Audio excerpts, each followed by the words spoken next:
Visitante, seja bem-vindo. Sua presença é um prazer. Eu só sei essa parte da música. David Killa comigo, dá um abraço. Gente, é um sonho estar falando com você. Que alegria estar te recebendo aqui. Você tá bonzinho? Tá tudo bem aí? Bem demais. Estou tentando entender o que você está fazendo. Isso é um abraço? Foi que você deu aí? Foi um abraço da mais um. Que ótimo. Aqui a gente é doido por abraço. Eu acho que é a primeira vez que isso acontece online. Eu curti demais. Yeah, pra ser David Killa. Estou muito feliz de estar falando com você. Legal. Tá tudo bem? Tudo bem, graças a Deus, tudo bem. Eu entrei um pouquinho mais cedo para ver, né, e conhecer você, e ver o programa e tal, e eu pude participar, então, assistir, né, da entrevista que você fez com a Nana. Gente, que legal. Nossa, que legal foi a entrevista que você fez. Ela realmente é muito especial, né? Você sabe que eu tive a alegria de fazer o louvor no casamento dela. É mesmo? A gente é muito amigo, muito amiga. A maior parte das pessoas não eram cristãs, não eram evangélicas, e a gente já tinha amizade, muita amizade. E aí eles ligaram para mim, o brinco, né? Eu tinha inclusive gravado com o brinco já. Ele ligou para mim e falou assim: cara, vem fazer louvor no nosso casamento. Eu falei: você tem certeza, amigão? Ele falou: não, tenho certeza sim. Eu quero que o pessoal todo que estiver aqui ouça, né, falar de Deus. Então foi assim, maravilhoso. A gente esteve lá com eles. No dia seguinte, nós tomamos café com eles de manhã, antes deles pegarem a estrada, né, para a lua de mel e tal. Foi assim, foram momentos maravilhosos. A gente tem um carinho muito grande por eles.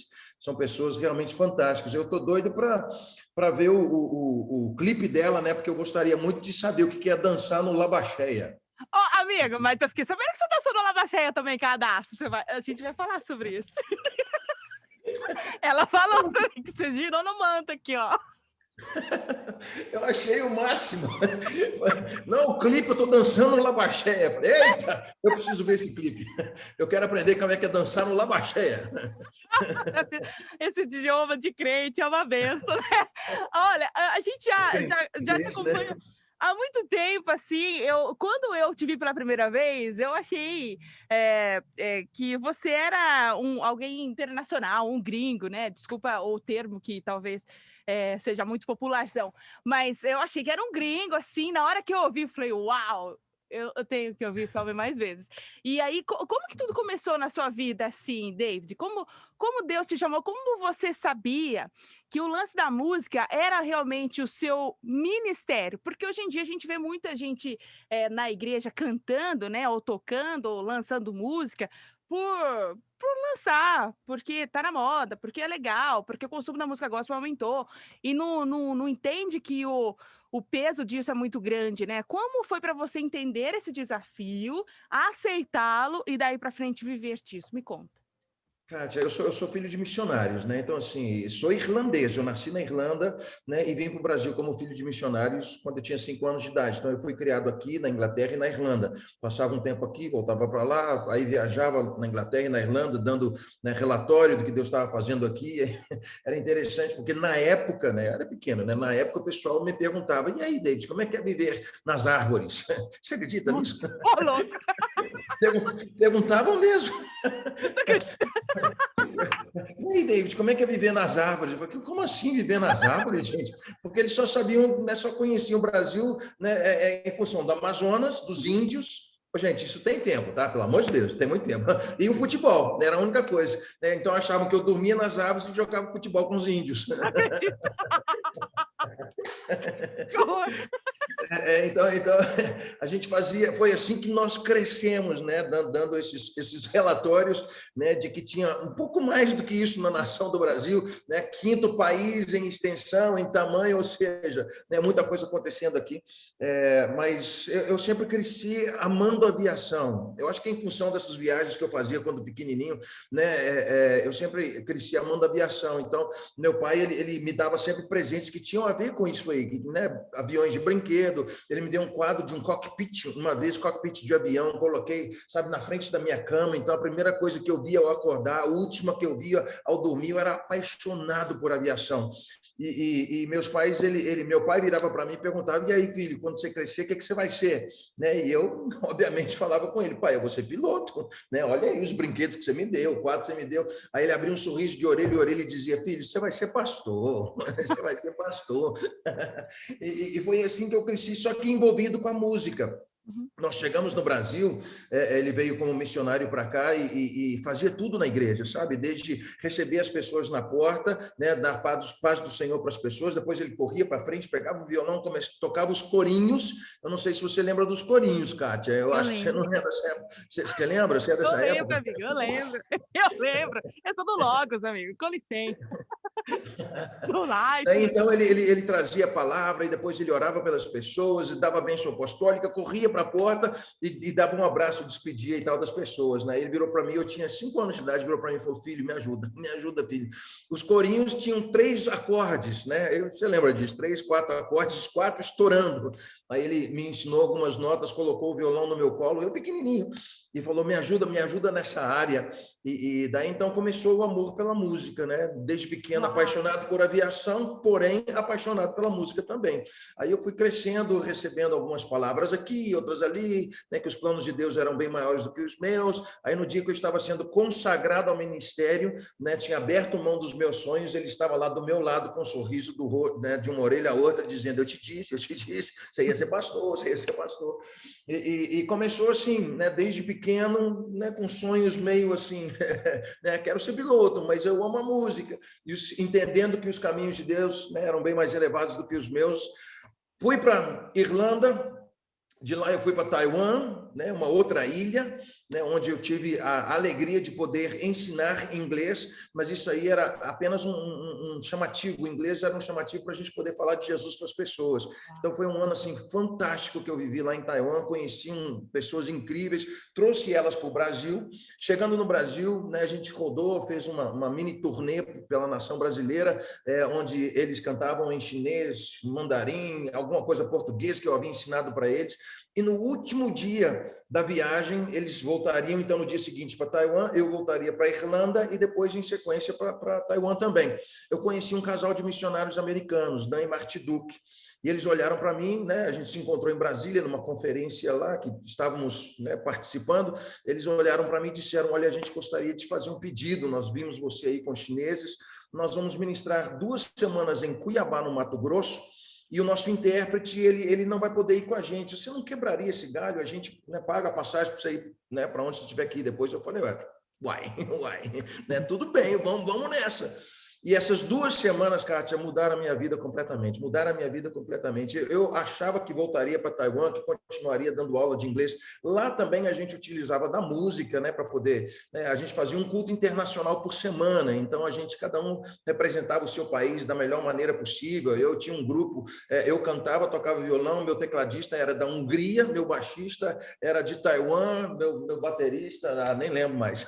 A música sempre fez parte, mas naquelas 2 semanas que eu passei em Cuiabá com esses missionários, a minha vida mudou completamente. Mudou. Eles abriram os meus olhos para o potencial do louvor e da adoração, sabe? Como a gente pode, através da adoração, principalmente, arrebatar o coração do Pai, ver a atmosfera mudar, pessoas ser tocadas, pessoas ser transformadas, pessoas tinham um objetivo. O objetivo não era apenas cantar 3 canções, trazer uma palavra de 40 minutos, fazer uma oração, sabe? Não estou falando que isso está errado, né? Mas o culto ele era diferente. O objetivo era ver os céus abertos, a presença manifesta de Deus fazendo a diferença e pessoas sendo transformadas em função disso. E cada culto crescia, cada momento eles descobriram que eu era músico, né? Que eu cantava, então eles falavam, me ensinaram, disseram: David, nós vamos falar sobre Deus, nós vamos falar sobre a presença manifesta de Deus. Depois você vai pegar o violão e você vai adorar. Eu sabia cantar, não sabia tanto adorar, né? Então eles me ensinaram, falaram: deixa o teu coração fluir, deixa fluir o que está no teu coração. Então foi assim, engatinhando naquela época que eu, né, e observando eles, que eu aprendi que eu podia fazer muito mais do que com a minha música, do que apenas expô-la, apenas demonstrá-la. Eu podia usar ela como ferramenta para a atmosfera naquele lugar mudar, e era o que acontecia, sabe? As pessoas eram tocadas, transformação, os cultos muitas vezes tinham hora para começar, mas não tinham hora para acabar. A gente virava para as pessoas e falava: gente, olha, quando chegar chegar o seu momento, a sua hora, você pode ir, você é livre, mas a gente quer ficar enquanto ele estiver aqui. A gente quer ficar aos pés dele, aqui a gente quer dar liberdade para ele, a gente quer ser tocado, cheio, transbordar de tudo aquilo que, né, a palavra diz que nós podemos ter, que a gente pode experimentar. E foi dessa maneira que começou. Depois de 2 semanas, eles voltaram para o Brasil, eu fiquei em paranoia, tipo assim, que é isso? Que loucura! Crente minha vida toda e nunca experimentei esse lado íntimo da presença de Deus, da presença real de Deus, que gera transformação diante dos seus próprios olhos. Sabe, eu quero mais disso, eu preciso mais disso. Acabei ficando em Cuiabá, porque o pastor que tinha convidado ele era amigo do meu pai, a história é longa, era amigo do meu pai, acabei ficando lá por 1 ano, né? Enquanto isso, os missionários, eles voltavam para o Brasil e disseram, né, já que estavam sem intérprete, falaram, David, se você ficar no Brasil, a gente vai usar você. Daí as portas começaram a abrir, sabe, norte, sul, leste, oeste, as pessoas foram ouvindo, e esse 1 ano acabou se transformando em 8. Eu fiquei 8 anos com eles aqui no Brasil, e a gente fazia justamente isso, a gente ia para todos os lugares, tanto aqui quanto fora. Eu viajei para a Itália e vários outros lugares com eles também, e o objetivo era esse, sabe, Kátia, ver os céus abertos, a presença de Deus manifesta, a graça de Deus presente, mudando, impactando, transformando. A gente não queria viver apenas de palavra, a gente queria aquilo que ele tinha de mais incrível para poder oferecer, né, para aqueles que tinham fome e sede da realidade. E aquilo ali foi se tornando uma loucura na nação do Brasil, pessoas foram ouvindo, foram... eu me lembro das nossas canções, né? As canções naquela época tinham, em média, 3 minutos, 4 minutos, estourando alguma coisa assim. E as minhas tinham 9, 10, 12, 15. E se não for para arrasar, eu nem começo, né, David? Se não for para arrebentar geral, eu nem começo. Foi uma loucura. O pessoal, especialmente das rádios, né? O pessoal queria fazer entrevista, queria saber o que era isso, o que estava acontecendo, quem que era David Kinley, aquela coisa toda. E o nosso foco nunca foi esse, sabe? Nunca foi ser conhecido, nunca foi ser conhecido pela música, vender mais. Não, foi consequência daquilo que a gente estava vivendo. E as pessoas iam nos lugares onde nós íamos e elas voltavam para suas casas e começavam a ligar para as rádios pedindo. Aí as rádios ligavam para a gente querendo saber o que é isso que está acontecendo. E aí perguntavam sempre, poxa, mas só uma pergunta, a música tinha que ter 14 minutos? Sério? Você não tem uma versão menor das suas músicas, não? Socorro!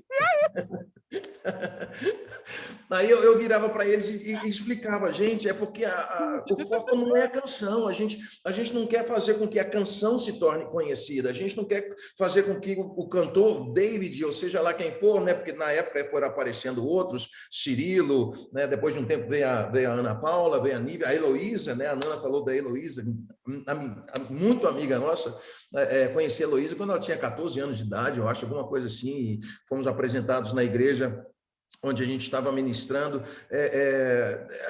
a gente explicava, gente, o foco não é esse, não é a canção, é a presença que transforma, a gente, se ele está presente, deixa fluir, se ele está movendo, dá liberdade para ele, porque, né, fazer uma canção, não estou falando que está errado, pelo amor de Deus, eu tenho várias canções, mas se está fluindo, se ele está movendo, se ele está curando, se ele está libertando, se ele está salvando, então deixa ele fazer, a gente é apenas ferramenta, nós somos apenas instrumentos nas mãos de um Deus incrível que quer ser próximo, né, daqueles que se chamam pelo seu nome, que quer ser conhecido por aqueles que têm fome e sede daquilo que é real, que estão buscando, porque a gente sabe, né, a criação ela busca, ela tem uma ardente expectativa, né, pela manifestação dos filhos de Deus. Então, mesmo aqueles que não conhecem a Deus estão numa busca diária por aquilo que é real, por aquele que está sentado no trono, né? E às vezes acabam caindo em outros lugares, outras religiões, outras, né?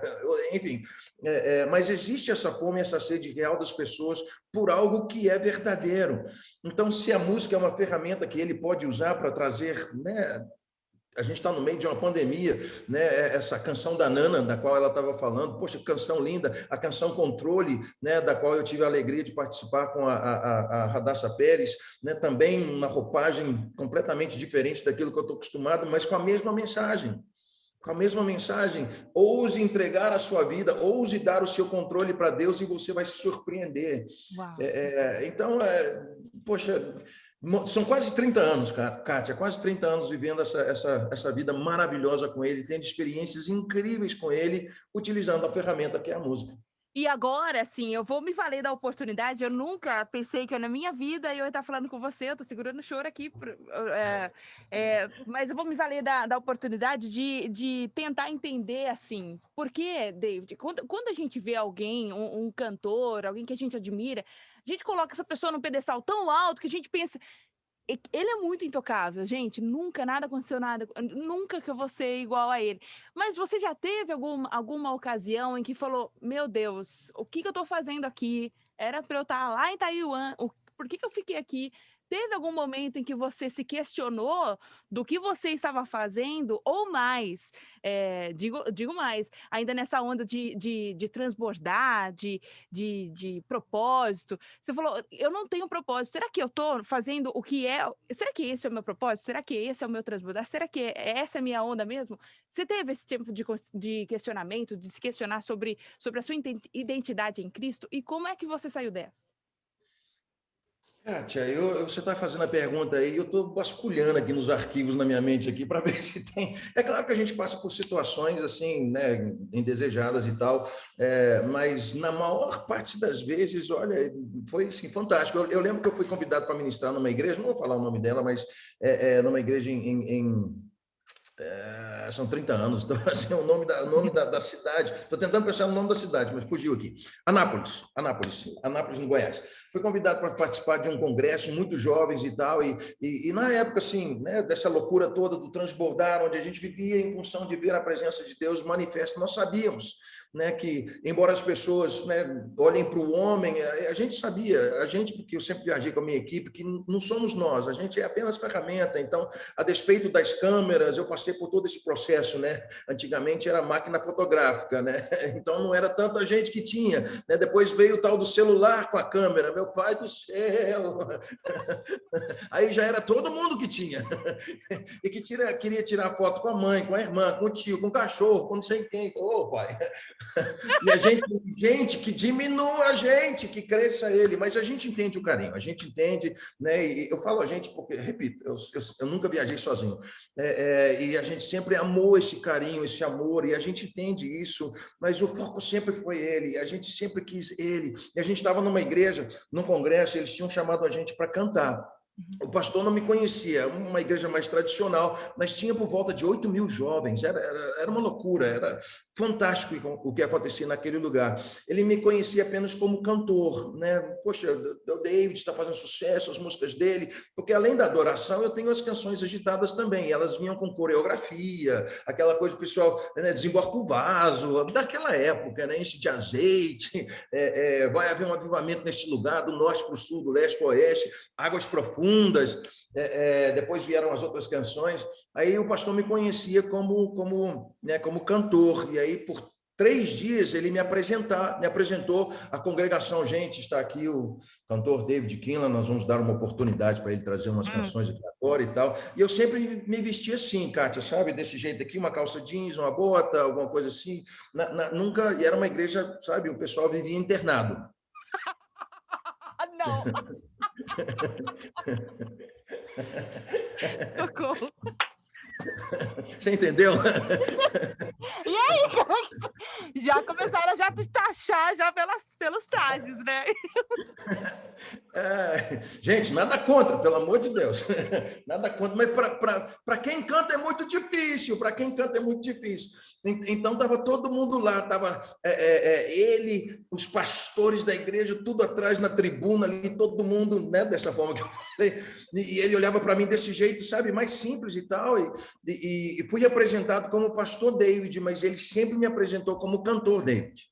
E eu nunca fiz questão de ser apresentado como nada. Eu falei, gente, eu estou aqui para ser bênção, eu estou aqui para somar, estou aqui para né, deixar ele fluir. Me chame do jeito que você quiser, não me chame, não tem problema. Daí, então, ele né, uns 3 dias, o cantor David vai trazer algumas canções aqui para a gente vai dar liberdade para ele. E aí foi maravilhoso, foi tremendo o que acontecia. E no último dia, era domingo, inclusive, eu tinha sido agendado para pregar. E ele ficou meio sem graça, assim, né? Tipo assim, poxa, né? Essa pessoa assim, vestida desse jeito, né? Canta legal, a presença de Deus até vem, né? Mas, puxa vida, pregar, você... Mas, ô, gente, ele quase pediu desculpas, foi isso, ele quase pediu desculpas pela oportunidade que estava me dando. Mas aí eu buscando o Espírito Santo ali, sabe, o Espírito Santo falou ao meu coração, fale sobre João Batista, pregue sobre João Batista e deixa o resto comigo. Uou! Eu amo quando isso acontece. E naquela época, Kátia, eu saía impondo as mãos sobre todo mundo, sabe? Algo que tinha sido transferido para mim, que tinha sido passado. Eu acreditava, como acredito até hoje, na imposição de mãos, né? Que ele usa vasos, ferramentas para poder tocar no coração das pessoas. Então, assim, era um costume muito grande. Só que naquela igreja, ele tinha falado com o pessoal que tinha me convidado para eu não colocar as mãos em ninguém. Só que ninguém me falou isso. Essa turma que convida a gente, que deixa algumas coisas sem compartilhar, né? Ele não me falou nada disso. E eu, assim, sempre naquela expectativa. Só que naquele dia, Kátia, ele virou para o Espírito Santo, virou para mim e falou assim, você não vai fazer nada, deixa comigo. Você apenas traz a palavra e deixa comigo. Aí eu trouxe, falei sobre João Batista, falei sobre nessa nova geração, geração de fogo, geração dependente de Deus e tal. Eu só sei que no final, 30, 40 minutos para dentro da mensagem, os céus abriram. De tal maneira, foi uma coisa de louco. Os jovens começaram a cair no chão sem ninguém impor as mãos. E eu olhando para aquilo ali, falando, Espírito Santo, você sabe onde a gente está, né? Você está entendendo, né? Você sabe que o meu ministério está em jogo aqui, né, Espírito Santo? Kátia, foi uma loucura. Os céus escancararam, abriram. Aí, né, depois de 40 minutos, eu falei, eu vou olhar para trás aqui para ver o que está acontecendo. Os pastores estavam de joelhos, alguns caídos, prostrados em lágrimas, muitos estavam abraçando o pastor sênior, pedindo desculpas, né, por coisas que tinham feito, e aquela coisa toda. Eu não coloquei as mãos em uma pessoa sequer, e os céus, assim, a resposta, o que aconteceu naquele lugar foi algo sobrenatural. Então, assim, esse é um testemunho de vários que eu tenho nesse sentido, né, tudo para dar errado, né, em função, né, do jeito que eu era, da pessoa que eu era, das coisas que eu acreditava, mas que Deus pegava aquilo ali em função da minha dependência nele e transformava em avivamento, transformava num mover sobrenatural. E o tão legal disso aí é que até hoje, né, são 30 anos de estrada, até hoje eu encontro com pessoas, né, que estão tanto no Brasil ou no mundo afora, que foram geradas em momentos como estes, que foram criados ali, sabe, que tiveram suas vidas impactadas, mudadas, hoje são pastores, hoje são missionários, são ministros de louvor,